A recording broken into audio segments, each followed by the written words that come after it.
Welcome to Top of Mind, the show where we talk to real estate industry insiders and experts about the biggest trends impacting the market today. Enjoy the show.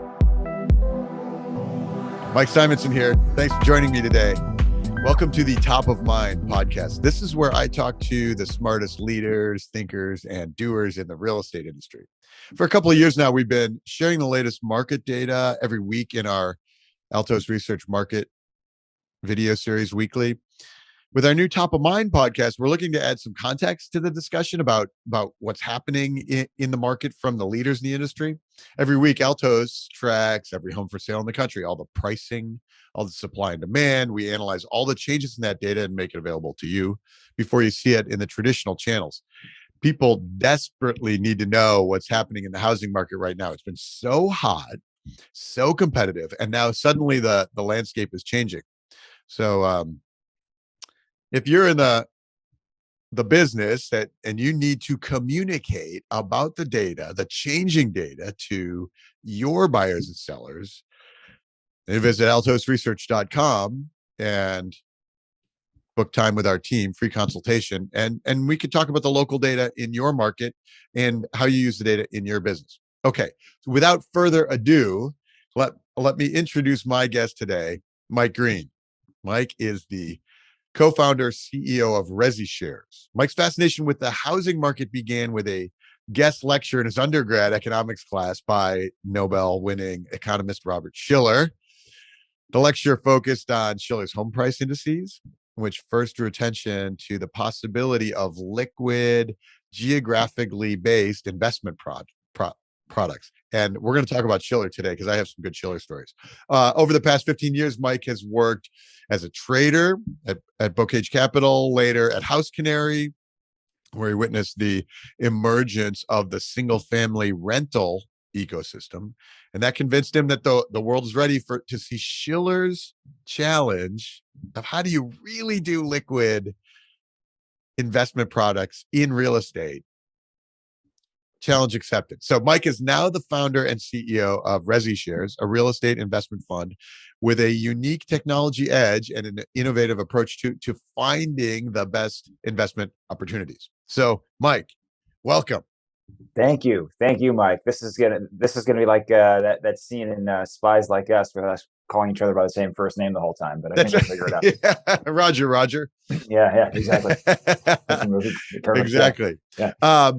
Cool. So yeah, like I said, I have some good Bob Shiller stories. So I'm interested in. I have none. I was literally one of 40 kids in this, classroom, sitting in the back taking my notes as like a freshman or a sophomore. So this is a one-way admiration society. He definitely doesn't know who I am, but that's okay. I was the one class from my blurry undergrad years where I said, "Wow, this guy's onto something. He's pretty smart." He's onto something, and he sure was, and did some really neat stuff.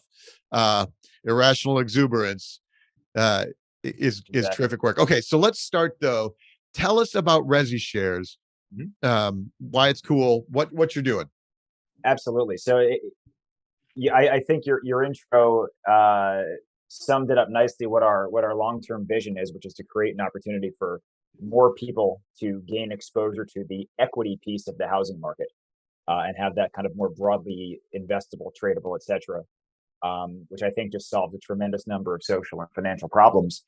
And that's all well and good, but in the meantime, you have to get there.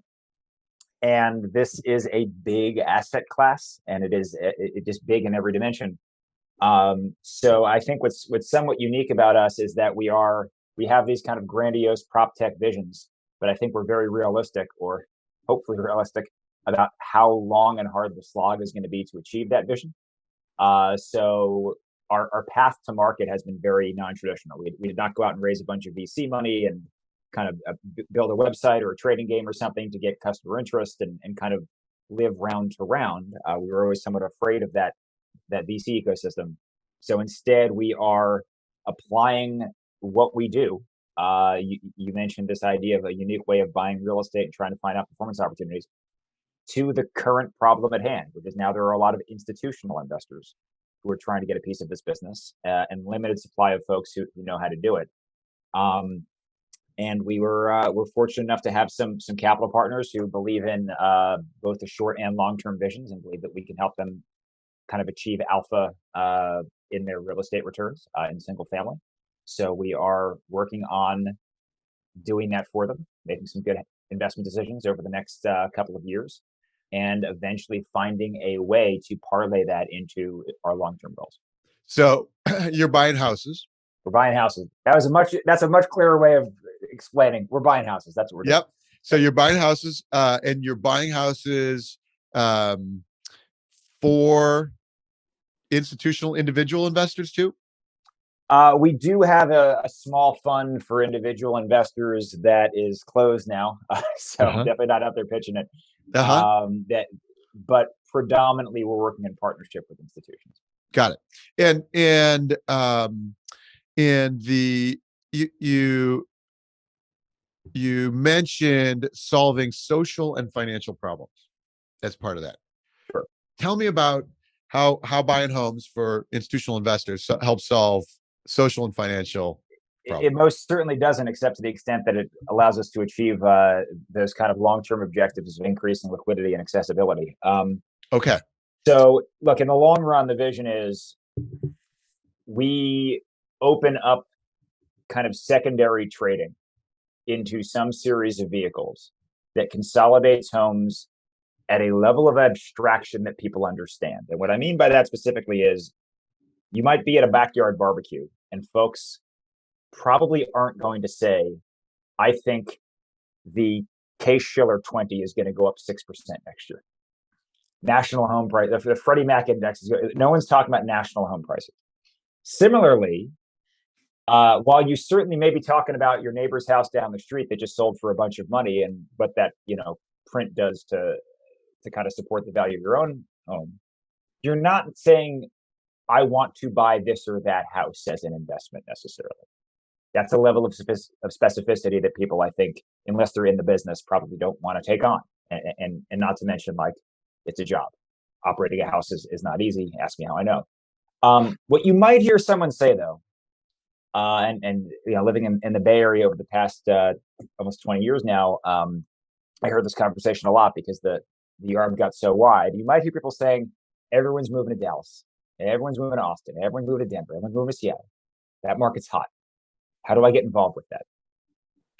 So what we would love to do is find a way to make it so that somebody can actually express that view. And by someone, I mean make that as broadly accessible as possible. In an ideal world where we have a series of publicly traded REITs that you can go into your Fidelity account or your Schwab account and just click a button. I think that's obviously a nice North Star to have. We also understand, again, how long that path is going to be to get there. But there are lots of opportunities, intermediate steps kind of along the way. In the meantime, though, again, the question is how to get there. And we wanted to create a business that had a lot of, I guess, commercial optionality along the way, which is to say a real business that tries to make money for people along the way. Yeah. And that kind of drew us to partnering with kind of alpha-seeking institutions, because those are the folks that are most interested in kind of buying this stuff right now. Got it. So the vision is that,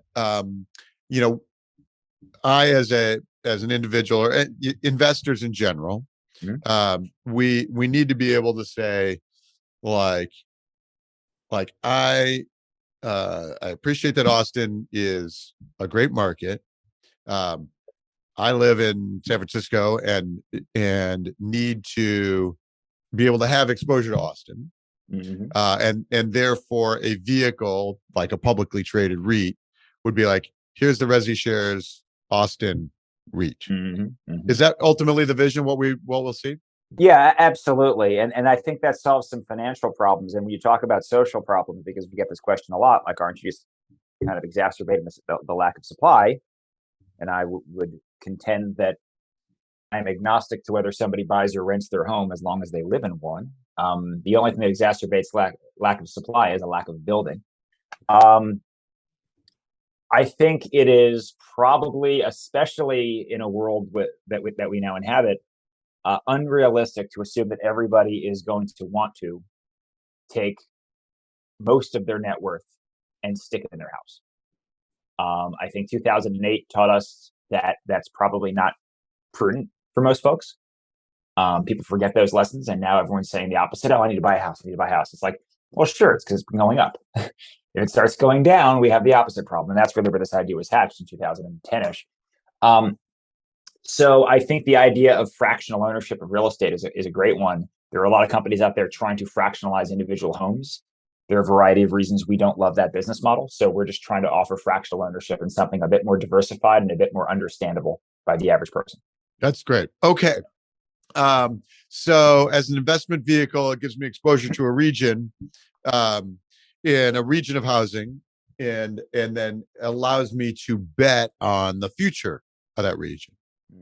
Would I be able to short it? It depends where we go, right? In Okay. the example I just gave you, yeah, absolutely. Yeah. Again, I'm too much of a realist, I think, to just assume that that's definitely going to happen next week. Right. But that is absolutely the goal. That's the goal part of the vision. Absolutely, to create two-way liquidity for the same exact reason, because I think it creates hedge opportunities. And I think and this gets back to, what inspired the whole idea back in 1998, whatever it was. This was Shiller's idea too, right? As he tried to create that, he did create those futures based on his index that trade on the CME. And there are a variety of challenges, I think, that he learned the hard way that, are inherent to the futures in the derivatives market. But the idea was to effectively smooth out the transfer of asset exposure from people who are long housing, i.e. homeowners, to people who are short housing, i.e. tenants, right? Make it so that I don't have to sell my house that I live in to the next person, because I still want to live in that house and they might not have enough money to buy that house. But maybe I could short a little bit of San Francisco and they're saving up for a home and they could buy a little bit of San Francisco. I would love to see this go there. That's absolutely where this is intended to land. That's great. So Shiller's company at the time was Macro Markets, and they created these derivatives, and ultimately they were exchange traded derivatives, and you could buy up housing and down housing. And what was fascinating at the time, here's my first Bob Shiller story. So it was fascinating at the time. We had just started Altos Research, and we could see that because the Case-Shiller index is lagging, it's and the way that Altos does the data is like we're tracking right now, right? And we can see the house is listed now, and it's going to get an offer next month, and then it closes the month after that, and then the Shiller starts using that data 1, 2, 3 months later. So 6 months down the road, you could see it, and so we could see when the Shiller down market funds were mispriced. Sure. And so, I didn't have any money because I just started my company, but like I was like going, hey, buy this one, hey, and of course I also didn't have any confidence because, who knew, like I was new with our data to really know what was going to go on. And I've proven over and over again that I am not a trader. So well, that said, I think it highlights exactly what was the challenge there is, I think Shiller was hoping people like you would do that research, because what he was really trying to do is make people forget about the index and just have two-way flow, right? Buyers and sellers. I think the challenge is that even if you wanted to put that trade on, the market was very thin and very wide. And I think the reason for that is that, I used to be at Bocage, we were commodity investors. We did a lot of futures trading. And like, if I am a market maker for, West Texas crude oil, like I can lay and somebody goes and buys a bunch of futures off of me, so I'm now short this oil. I can go like buy physical barrels of oil very, very quickly and kind of get myself flat. Like a market maker on the Case-Shiller San Francisco index is not going to get short this contract and go buy a bunch of San Francisco houses, right? Like there's just no way for them to hedge their risk. So it just became somewhat problematic. And so that's where the ResiShares model comes in, because that's actually what you're doing. Yeah, well, it's more direct. I always felt the solution for this was equity, just finding a way to put home equity into the hands of lots of market participants, and do so in a way that is kind of fungible and understandable. Okay. And again, there's folks out there. You look at Roofstock One, for example. If you look at some of the kind of some of these blockchain ideas. There's folks who are trying to do that at the house by house level, and we're just thinking about it differently. We're thinking about it in terms of regions, as you said. Got it. Okay. I like the regional approach because, we can see very obvious trends. We can see, we can see current migration trends, but we could also potentially place bets on climate trends. Like there are longer term risks that are, really interesting. Like, is Phoenix a place that can continue its growth? And if you have a view on that, could I Here's a question for you. View? Here's a question for you. I think about this all the time. And Phoenix, from what I understand, I'm not a Phoenix expert, but I believe actually that they have a deceptively deep aquifer there. Salt Lake City is the one you got to worry about with water. That's like something I read on the internet. I could be totally wrong, but I believe that's what I heard somewhere. But let's take Phoenix. Let's assume Phoenix is going to run out of water. Is that bearish or is that bullish? Oh, right? Because I don't know. Yeah, because maybe like the people who were there, Katrina happens. Mm-hmm. What do? Do we move the people or rebuild in the bowl? We rebuild in the bowl. Like once a city exists and it has a culture and it has like people who have family ties to it, it takes a lot to kind of make that city go away. So if Phoenix runs out of water, maybe that just means they stop building in Phoenix and prices go up. I don't know. Yeah, could be. That's fascinating. Again, like not a strongly held view. I asked this question to myself. Like I'm not sure actually what the climate change trade is right now. Fair enough. But it would be nice to have a vehicle where you could express that view. Sure. If you had one. Correct. Yeah, that's really cool. Okay, so ResiShares is buying properties in order to be able to participate in the equity in those regions for investors. Is that the right way to look at it? In the long run. In the short run, we're just like every other group. We're trying to make money for private equity. Got it. We're bad guys in the short term, but we'd like to be good guys in the long term. Is kind of way. But look, I think that caricature, all jokes aside, is unfair. I think I really do believe very much in this idea that the more seamless we make it to move between buying and renting, that is kind of good for the world. And I actually think that if you look at these private equity firms that led with their chin in 2010, when we had the opposite problem, they were able to keep a lot of people in their homes that otherwise would have been foreclosed upon and evicted. Oh yeah, and it's when you're a fund going in to Vegas and Phoenix in 2010, you're taking real risk with a real view, and it's easy now 12 years later to villainize those guys to say, oh, because look at all the money you made. Right, exactly. Right. But at that time, they bought houses from people who needed their houses bought.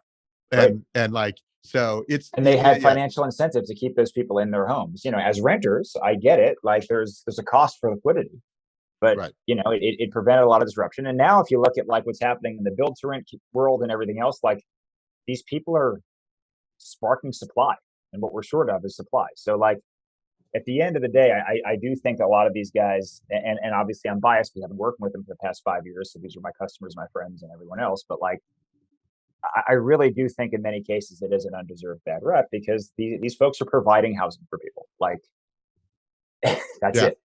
Yeah.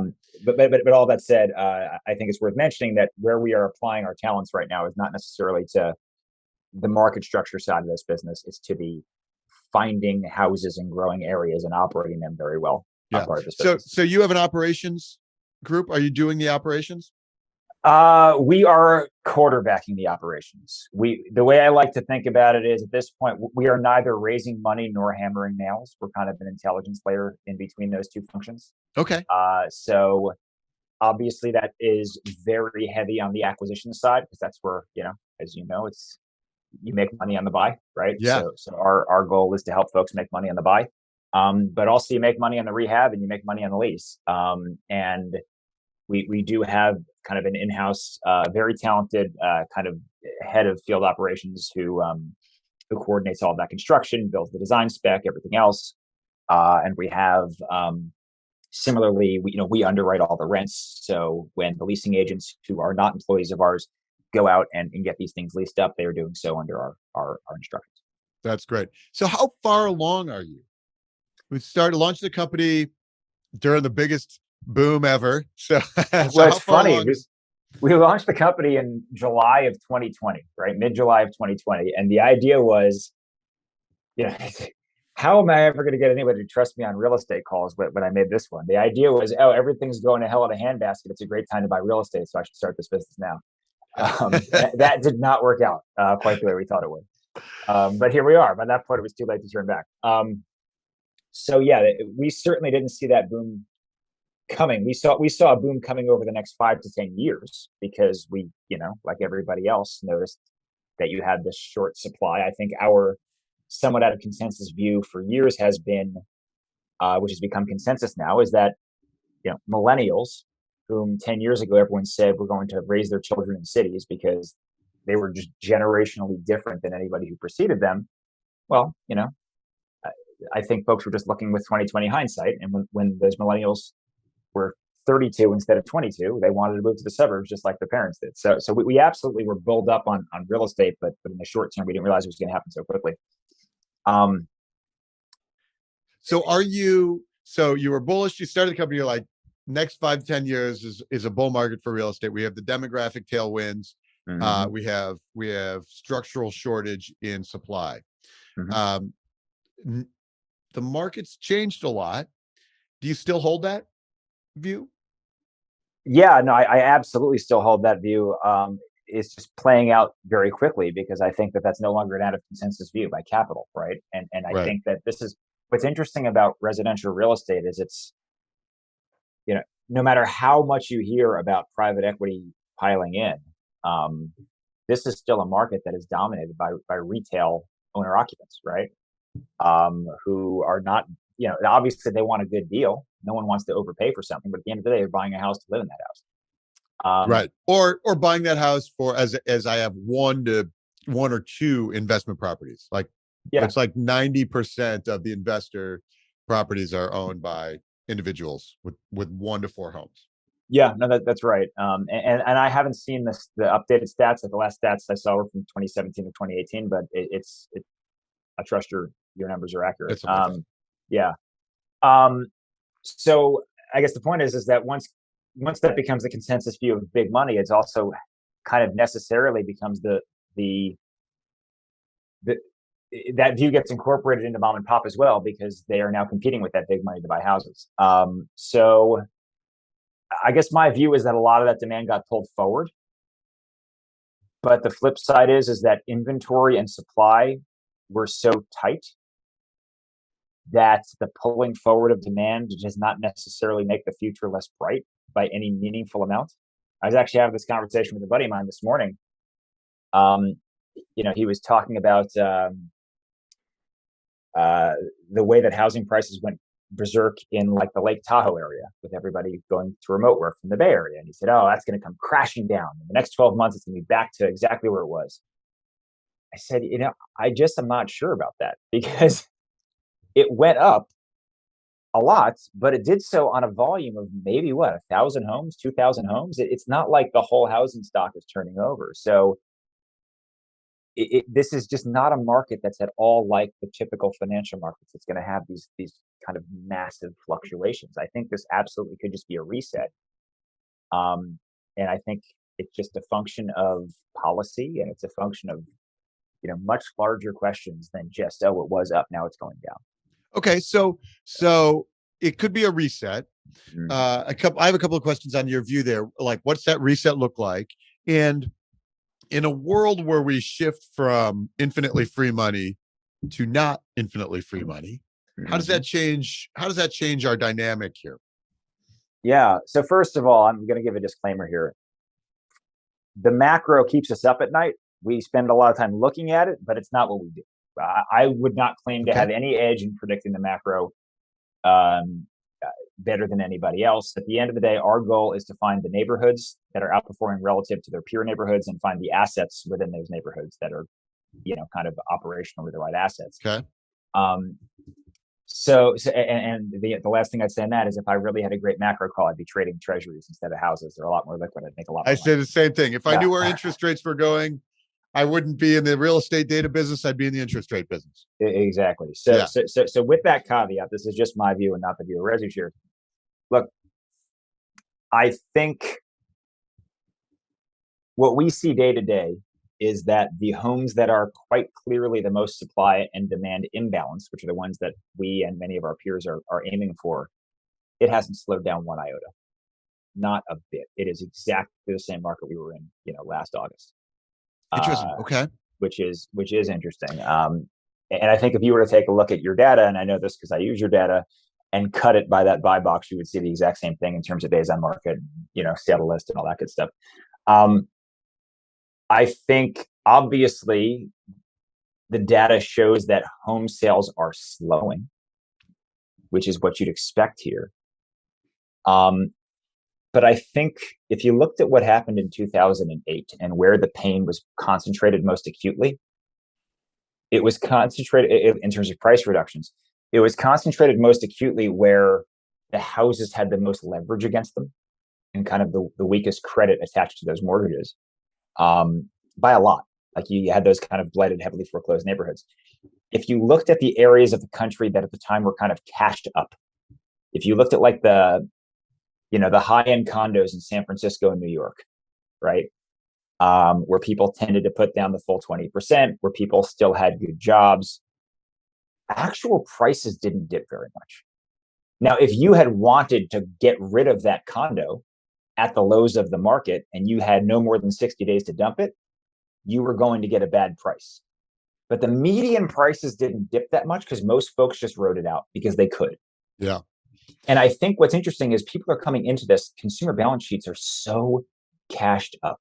Equity is so high that I think what you're going to see is that phenomenon applied to the whole country. You don't necessarily see prices go down. You just see liquidity become somewhat challenging. Right. Okay. That's a really, really great observation.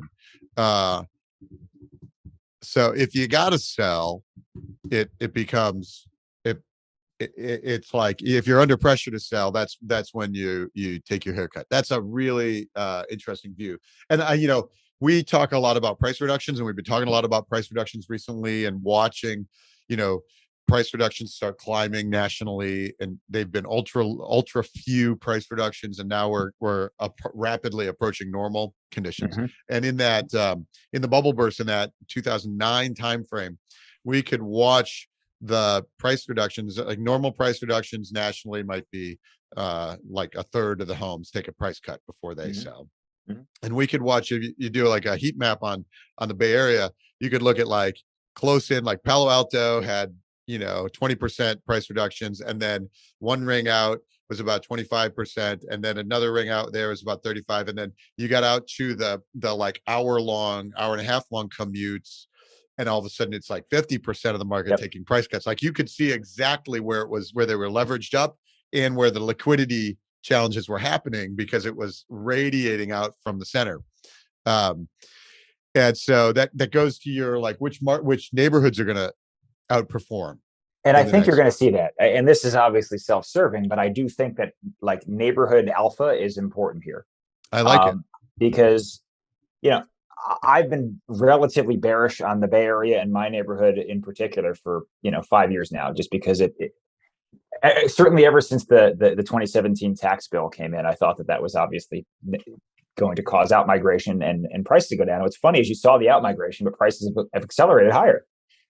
And it's the same kind of thing. It's like,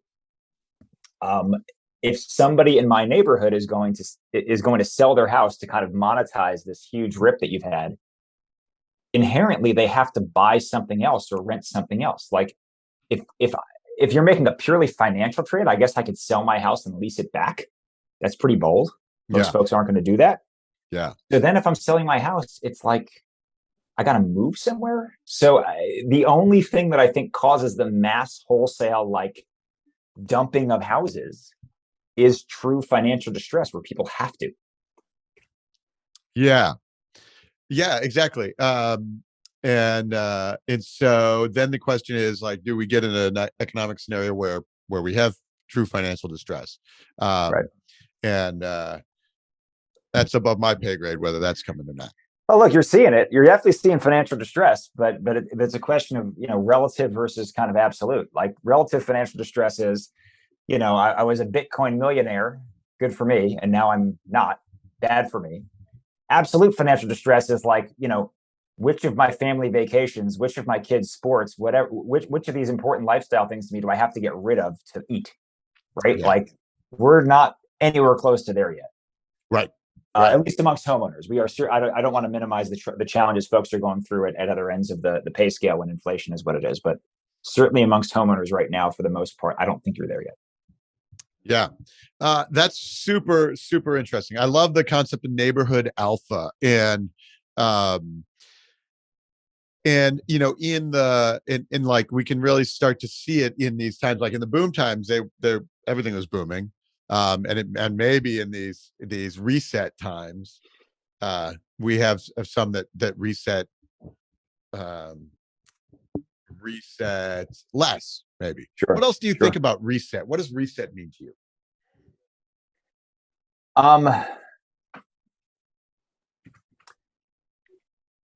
I think reset means to me kind of exhaling a little bit and just allowing the market to reorient itself around the physical supply and demand characteristics of that particular neighborhood.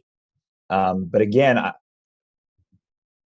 just think that what's happening in the macro right now is so big and so much bigger even in this big market. It's just very difficult for me to get more specific than that. Yeah. It's like, okay.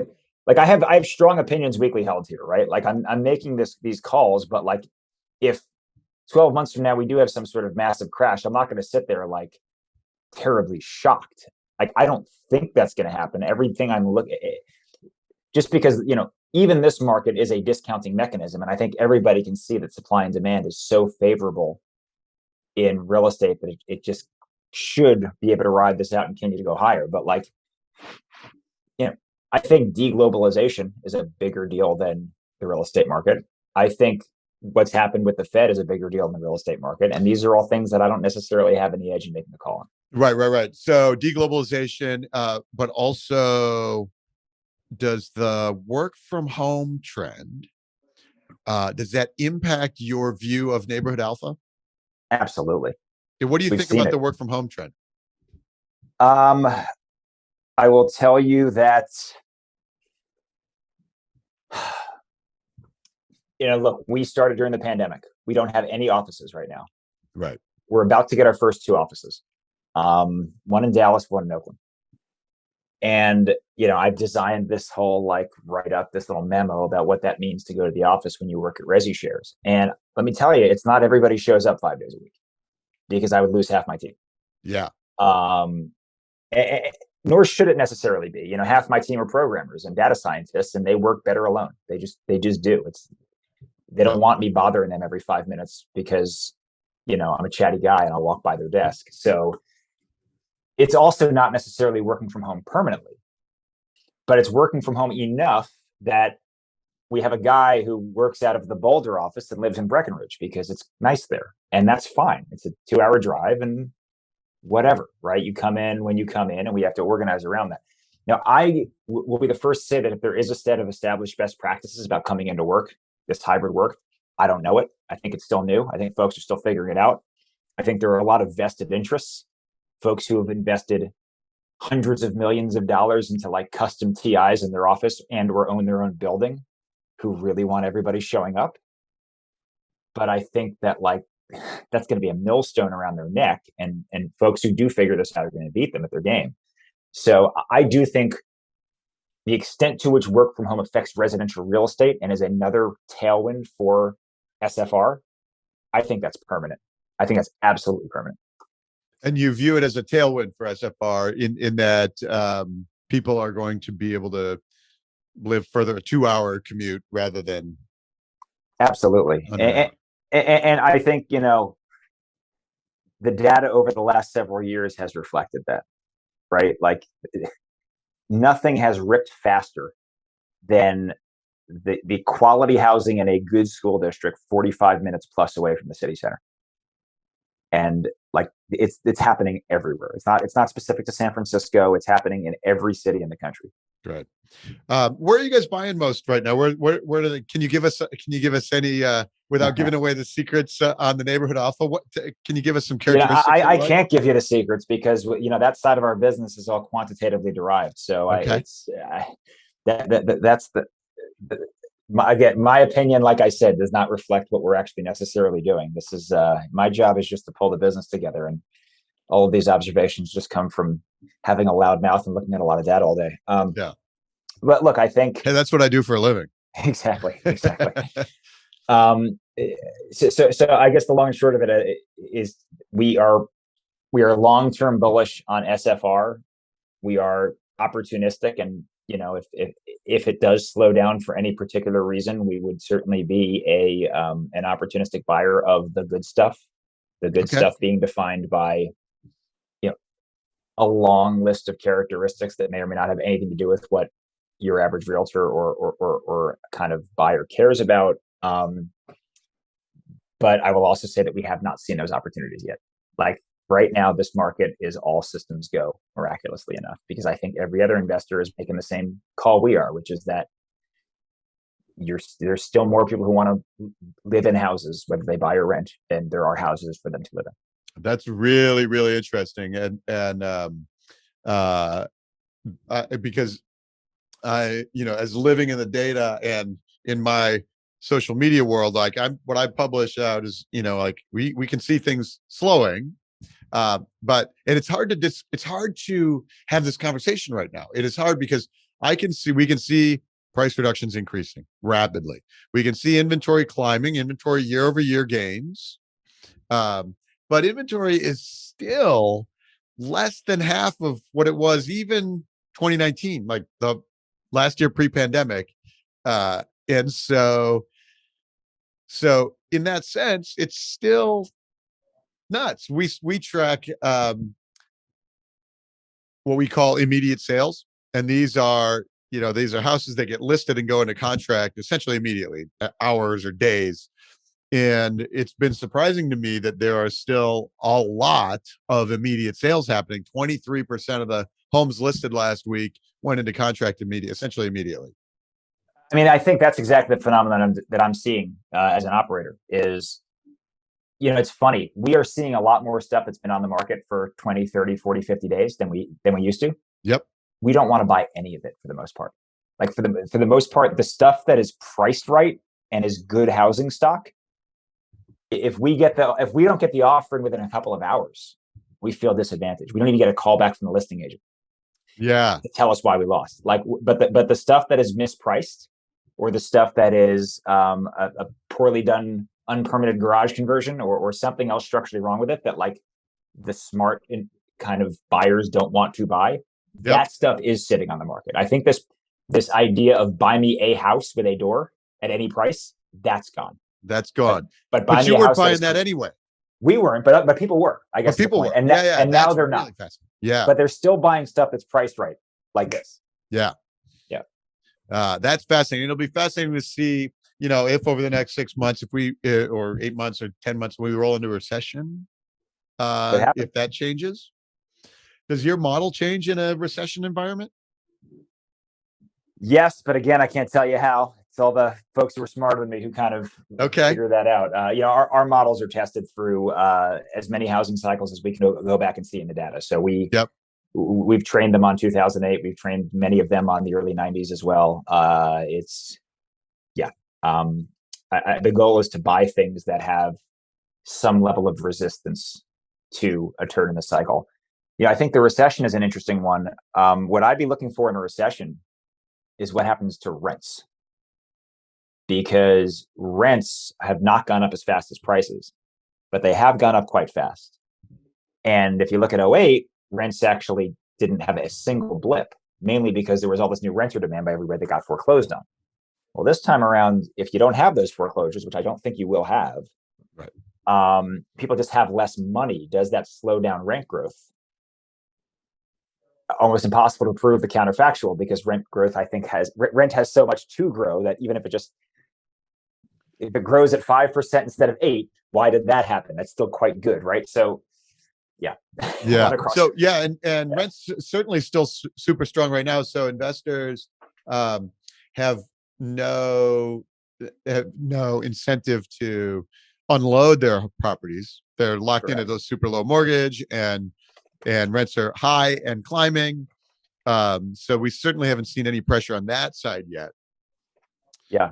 I can imagine a world where as money is more expensive, then the next deal that I might buy doesn't pencil out. Therefore, like there's either less demand there, or there is more supply that is like a property that might have got converted into a rental now. Yeah, that'll be another interesting one again, because the marginal buyers here are typically people, not investors. Like if this were the commercial space, the market should be relatively efficient between interest rates and cap rates, right? Like you're not going to buy a 2 cap and finance it with 6% money unless you have a very strong view of appreciation and rent growth. In housing, we've never been through a cycle now where there are investors kind of very active in certain segments of the market. So I think it'd be very interesting to see what happens here. Like if interest rates keep going up, do cap rates eventually start to widen? We haven't seen any evidence of it yet. Because again, I think people are bullish, rightfully so. They're looking at the same data we are.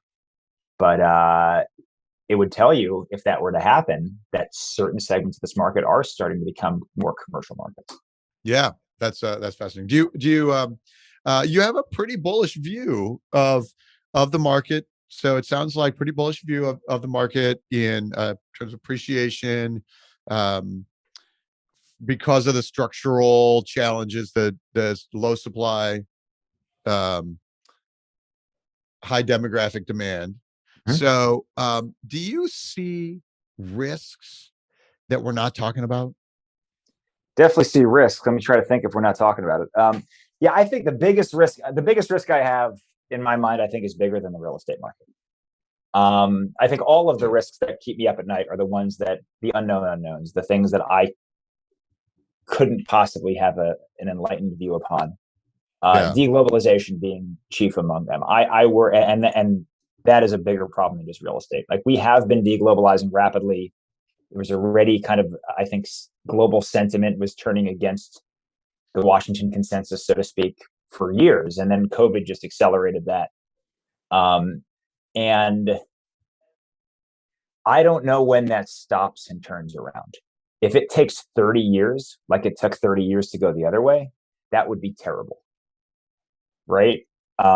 It's meaning terrible because deglobalization then implies less efficiency and higher things like inflation, structural inflation, and structurally interest rates have to rise to match that. So there's just less capital in the world. Yeah.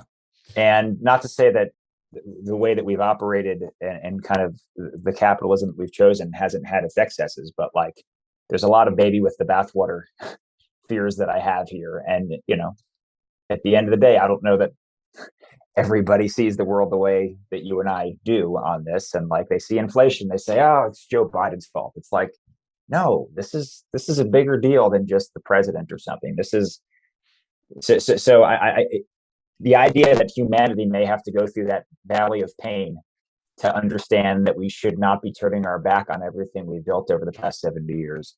I recognize this is out of scope of this conversation, but like, if something happens like that, then there's just less capital available in the world and things just stop growing forever, or not forever, but for well, then my call on whether this zip code versus that zip code, it just becomes less relevant, right? So, yeah, exactly. You know, I watched Nassim Taleb talk recently about, you know, his view of the future, and you know, most of humanity is really unable to hedge, and in his view, you know, yeah, that's right. That's exactly right. But he was, you know, his view is like, you know, the safest place for your money is in your mattress right now. You know, like, and he's Black Swan, you know, like, so that gives me real like pause to think about, if we're like shifting and a lot of the innovation in housing, primarily the biggest innovation I think in U.S. real estate market in the last decade has been open door, and the financial ability to, like, we'll go buy your house quickly because we have infinitely free money. And what happens when money isn't infinitely free? Like, what happens to those big innovations, and how slow do things get? Like, I don't have an ability to see, the real implications of that, but those are interesting challenges, and to characterize it as deglobalization, I think is pretty powerful. It's like we had this 30-40 year trend of globalization with these massive efficiencies and benefits, and then with some of the downsides that we're now trying to correct for, and like, what happens to all those benefits?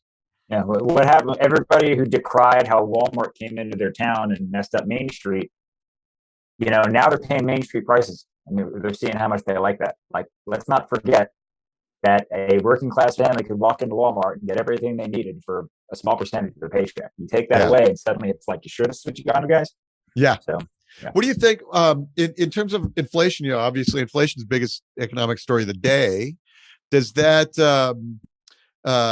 change your view? For example, for me, a year ago, and even when I was doing some of these podcast interviews earlier this year, we were still talking, like, some of my guests were still talking like probably transient inflation, probably like it's supply chain oriented, and therefore, not super bearish on implications of that.